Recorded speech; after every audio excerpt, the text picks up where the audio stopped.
बिहार में आरजेडी और कांग्रेस के रिश्तों की तल्खियां कम होने का नाम नहीं ले रही है। एक बार फिर से कांग्रेस के वरिष्ठ नेता प्रेमचंद मिश्रा ने लालू यादव के साथ आरजेडी को निशाने पर लिया है और कहा है कि आरजेडी राष्ट्रीय स्तर पर कांग्रेस का साथ चाहती है, लेकिन बिहार में कांग्रेस के नेताओं को गाली देती है। अब यह राजनीति नहीं चलने वाली है। और साफ तौर पर यह भी कहा कि आरजेडी, तेजस्वी यादव, लालू यादव लगातार कांग्रेस को टारगेट कर रहे हैं, लेकिन बीजेपी के नाम पर चुप हैं। यानी कांग्रेस नेता एक बार फिर से ये कहना चाह रहे हैं कि आरजेडी की मिली भगत जो है वो बीजेपी के साथ हो गई है। और बिहार की राजनीति इस मसले को लेकर दिलचस्प हो गया कि हर कोई पार्टी जो बीजेपी के खिलाफ राजनीति करता है वो ये कह रहा है कि फलां पार्टी जो है वो बीजेपी का एजेंट है, या फिर उसकी सांठगांठ जो है बीजेपी के साथ हो गई। आपको बता दें कि लालू यादव ने साफ तौर पर कहा था कि गठबंधन क्या होता है, कांग्रेस को क्या हम ये सीट चुनाव हारने के लिए देते, क्योंकि कांग्रेस की वजह से ही महागठबंधन जो है वो सरकार नहीं बना पाई। लेकिन उसके बाद लालू यादव थोड़े बैकफुट पर दिखे। उन्होंने साफ तौर पे स्वीकार किया कि कांग्रेस एक राष्ट्रीय पार्टी है, कांग्रेस की बड़ी भूमिका है और हम अभी भी उसे उसी रूप में देखते हैं। लेकिन कुछ छुटभैया नेता हैं जो इस तरह की बयानबाजी करते हैं, वो अपनी नौकरी कर रहे हैं, महागठबंधन पर इसका कोई असर नहीं होने वाला है। लालू यादव इसको लेकर इशारा कर रहे थे, लेकिन उसके बाद कांग्रेस के वरिष्ठ नेता प्रेमचंद मिश्रा ने एक बार फिर से लालू यादव को निशाने पर लिया और साफ तौर पर कहा है कि अब बिहार में राजनीति नहीं चलने वाली है। राष्ट्रीय स्तर पर आप हमारा साथ चाहते हैं, लेकिन बिहार में कांग्रेस के नेताओं को आप गाली देते हैं। अब ये राजनीति नहीं चलने वाली है।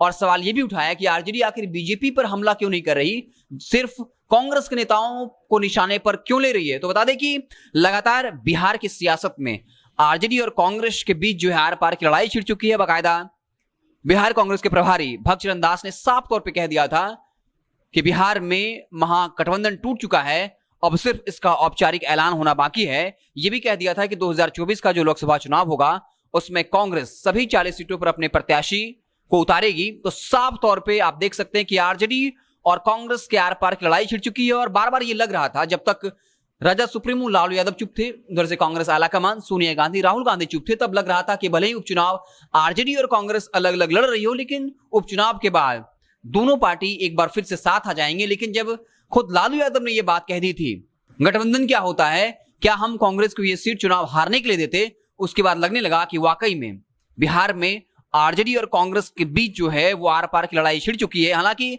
आरजेडी को यह लगता है कि अंत कांग्रेस उसके साथ आ जाएगी, लेकिन लगातार कांग्रेस की तरफ से जिस तरीके से हमले किए जा रहे हैं, ऐसा लगता है कि आरजेडी और कांग्रेस अब साथ नहीं आने वाले हैं। और अगर कांग्रेस लौटना चाहती है तो वो अपने शर्तों पर लौटना चाहती है। और कहीं ना कहीं लालू यादव थोड़े बैकफुट पर दिखे और कहा कि कांग्रेस राष्ट्रीय स्तर की पार्टी है, कांग्रेस की बड़ी भूमिका है और कांग्रेस भी यही चाहती है। और एक बार फिर से हमला कर दिया और कहा कि अब ऐसी राजनीति नहीं चलने वाली है, आपको बिहार में कांग्रेस को सम्मान देना होगा। और साफ तौर पर यह भी कहा कि अगर आरजेडी ये दावा करती है कि दोनों उपचुनाव पर अगर आरजेडी जीतती है तब बिहार में सत्ता परिवर्तन होगा, तो क्या आरजेडी को हमारे 19 विधायकों की जरूरत नहीं है, क्या उनकी मिली भगत जो है वो बीजेपी के साथ हो गई है। तो कांग्रेस जो है अब लगातार अपनी स्थिति को मजबूत किए हुए अब वो पिछलग्गू आरजेडी की नहीं बने रहना चाहती है, महागठबंधन का हिस्सा बनना चाहती है। क्योंकि वो उसको पता है कि पहले वो एहसास आरजेडी को कराना चाहती है कि कांग्रेस का साथ अगर आरजेडी को नहीं मिलता है तो आरजेडी को इसका नुकसान उठाना पड़ेगा। और फिर कांग्रेस अपने शर्तों के साथ महागठबंधन में शामिल होना चाहती है, क्योंकि कन्हैया कुमार को भी पार्टी में शामिल करा लिया है। पप्पू यादव की पार्टी का विलय जो है कांग्रेस में हो सकता है। तो कहीं ना कहीं अब कांग्रेस अपने पैर पर बिहार की सियासत में खड़ा होना चाहती है। लेकिन क्या कुछ होगा, सब कुछ 2 विधानसभा के उपचुनाव के रिजल्ट पर निर्भर करेगा।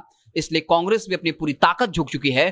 कन्हैया कुमार के तौर पर एक स्टार प्रचारक मिल गया है जो भीड़ जुटा सकता है। इसके साथ ही पप्पू यादव ने बकायदा समर्थन देने का ऐलान भी कर दिया है। तो कांग्रेस साफ तौर पे जीतने के लिए चुनाव नहीं लड़ रही है, बल्कि ये बताने की कोशिश कर रही है, खासकर आरजेडी को जवाब देना चाहती है कि तारापुर में अगर हम सवर्ण प्रत्याशी उतारें तो इसका फायदा आपको हो सकता है, और कुशेश्वर स्थान में जहां हम एक ही समाज से अगर प्रत्याशी उतारेंगे तो हम आपको नुकसान भी पहुंचा सकते हैं, आप चुनाव नहीं जीत पाएंगे।